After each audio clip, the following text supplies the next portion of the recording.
Welcome to the Business Blast podcast. I'm your host, Tyler Wagner. This episode is brought to you by Authors Unite. Authors Unite provides you with all the resources you need to become a successful author. You can learn more about Authors Unite and join the free community at authorsunite.com. Now, let's jump into the episode.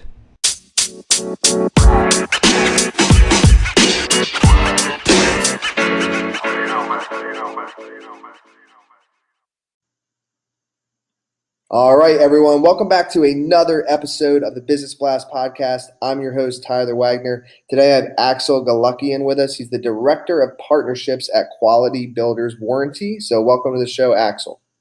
Hey, Tyler. Thanks for inviting me on. Of course, man. Thanks for joining us. And we'll dive in. The first question I have for you is, what's the best story from your life that has an underlying valuable message? Yeah, so my family came to this country when I was 5 years old. Mainly to escape religious persecution. And I share this story a lot because we lived in a very poor neighborhood in Queens, New York, where for many years we lived in a one-room basement with little to no insulation, where my mother would have to open up the oven in the winter so that, we kept her warm. My father, he didn't have a formal education and he didn't even go to high school. So he got a job pretty quickly as a diamond setter and quickly learned it could be a really lucrative opportunity for him. So for many years, he would leave at 6 a.m. and come home around 7 p.m., eat dinner, pat me on the head. And then he built himself like a really awesome practice bench where he would sit home and really just practice his craft, for about 3 hours every single night. And his thought process behind that was, if I put in one diamond, every single diamond that I put into a piece of jewelry, I make $1 off it. So if I can get faster at that, I can make more money. But in the same time, if I could improve the quality of my work, I could move on to different gemstones where I can make more money per diamond that I put into a piece of jewelry. And the number one motivation he clearly had was to get, my mother and I out of that basement. It took a couple of years, but he did so. And he was able to open up his own shop. And I think it was like an 800 square foot little shop in the heart of jewelry district in Manhattan. And he continued that work ethic and was able to take his little shop with 5 to 10 employees and grow it into a multi-million-dollar operation. So it just goes to show you that it doesn't matter where you come from. If you have a goal and if you have a strong why, and most importantly, you're focused and you work incredibly hard, you can do absolutely anything. Yes, man. Thanks for sharing that story with us. And what's the most valuable piece of information that we should know that is within your expertise or industry? Yeah. So as a sales leader, I have a saying that I work for my team and it's not the other way around. And I feel like a lot of people in these type of roles may have that confused. And I've been blessed in my career to work with some incredible organizations. And really, I've understood that my job is not only to achieve sales objectives, but it's also to prepare my team for their next jobs and ensure that I do everything in my power to develop them to get to those goals. So many times I found that leaders can get so overwhelmed with short-term issues, and this is not just in the sales world, but pretty much any department, that they fail to see the long-term vision, how important individualized development can be. So I guess the best piece of information is to really just make sure that you're developing your people on an individual level and always challenging them to get better. And the whole point is that this strategy alone has taken me further than anything else professionally. And what's your best piece of overall business advice, so not necessarily industry specific? This is a great question. And I would have to say is that you have to always have a growth mindset. Complacency becomes more and more of an issue as you do better in business, because what ends up happening is, and it's just a psychological thing, is that you don't want to risk losing everything you worked so hard for up to this point. So what ends up happening is in time, you end up having a fixed mindset, and that fixed mindset alone can become really your biggest enemy and deter you from, taking that next step. And if you could give your younger self one piece of advice, what would that be? It would be to have a lot more perspective. So when I was younger, I would like to think that I would overreact over trivial things. And it's important to understand that so many of the things that we deem as quote unquote important, go out the window if, God forbid, that you had a loved one that was diagnosed with, let's just say, a terminal illness.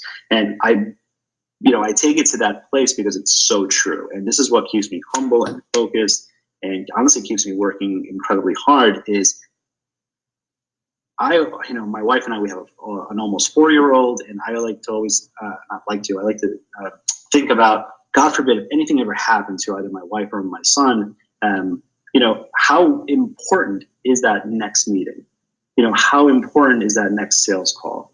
In reality, whenever you're hit with an obstacle or a hurdle in life, you have to think to yourself, okay, I could either complain about this for X amount of time, or I could put it in perspective in the bigger picture and move on and really just stay positive and be enthusiastic doing so. And in your opinion, what is the key to happiness? I think there's 2 things, and I know this is a pretty a lot of people have talked about this, but really having like a strong why and putting it first, and it could be cliche. It's a popular topic, putting your why in front of you, but it really is true. My family is the most important thing to me, and I do absolutely anything for them. And, I have to continuously remind myself how lucky I am to have such a strong group of individuals that's within my intermediate family. And I'm blessed in having that. And the second thing is, living a simplistic lifestyle. A lot of people are so focused on getting, the new this or the new that. People make fun of me all the time. I literally got rid of my iPhone 5 not too long ago. I drive the same car I've been for years now. And, I don't need much to be happy.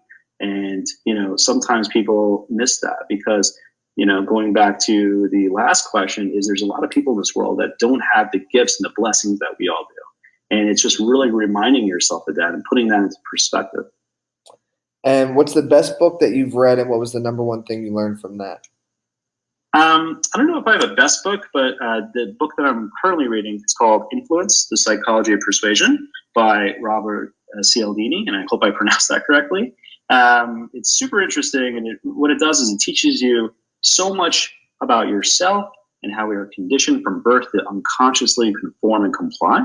It really opens your mind to challenge the status quo and really push past your limitations. And I love it because it just goes back to my parents, and they could have totally stayed where they were, and they could have been comfortable, and they didn't have to challenge themselves to come to a different country and start from scratch, but they did. And I admire them for doing so. And what's your favorite quote and why? So I have 2. The one's very personal to me. It's a quote. It's something that my wife and I always say to one another. This summer will mark our 10 years together. And like any other married couple, obviously we've gone through our ups and downs. And I'm happy to say a lot more ups than downs. But even during those downs, it's funny. We have a little saying that we say to one another. It's that it's always going to work out. It's going to work out, and it always does. We say that to one another over and over again, and we stay positive, throughout any issues that we endure together. And the second one from a man, Gary Vee, is skills are cheap, passion is priceless.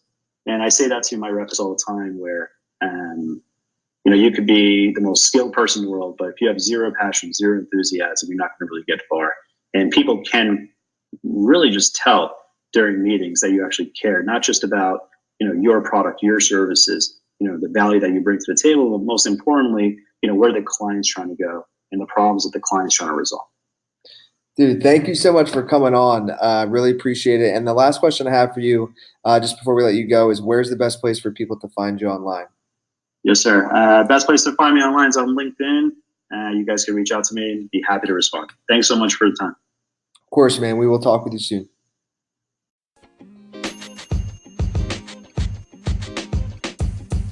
The podcast you just heard was recorded with Anchor. If you want to make your own, download the Android or iOS app completely free from anchor.fm/podcast. That's anchor.fm/podcast.